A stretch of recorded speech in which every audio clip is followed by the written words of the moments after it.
السلام علیکم دوستو۔ مجبور انسان جائز حقوق سے دستبردار ہونا ہی اپنے حق میں بہتر سمجھتا ہے۔ حال کے عمل سے ماضی کا عمل بدل سکتا ہے۔ دولت جب بڑھتی ہے تو انسان کی ذمہ داریوں میں بھی اضافہ ہو جاتا ہے۔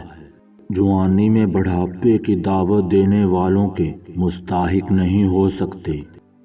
جو بندہ دنیا کے لیے علم دین حاصل کرے گا وہ محروم ہو جائے گا، اور علم اس کے دل میں راسخ نہیں ہو پائے گا اور نہ ہی اس کا کوئی فائدہ ہوگا۔ کوئی شدید ضرورت پیش آ جائے تو پوری کیے بغیر کھانا نہ کھاؤ، کیونکہ کھانا عقل میں ثقل پیدا کر دیتا ہے۔ جو شخص وقت سے پہلے عزت و شرف اور سعادت طلب کرے گا وہ زندگی بھر ذلیل و خوار رہے گا۔ غریب بندہ جب محفل میں بولتا ہے تو اس کی کوئی عزت نہیں ہوتی۔ ایک امیر آدمی محفل میں کوئی بری بات بھی کہہ دے تو سب دھیان سے سنتے ہیں۔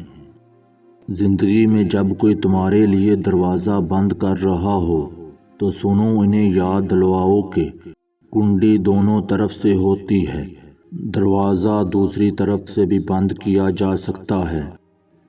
رشتہ یا تعلق وہی سچا ہے جو آپ کو خوشی اور غم کے موقع پر آپ کے ساتھ موجود ہو۔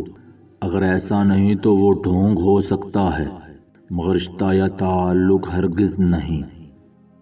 بعض اوقات ہم ساری عمر صحیح چیزیں چنتے بس ایک غلط چیز کا انتخاب کرتے ہیں۔ بس یہی غلطی ساری زندگی کا روگ بن جاتی ہے۔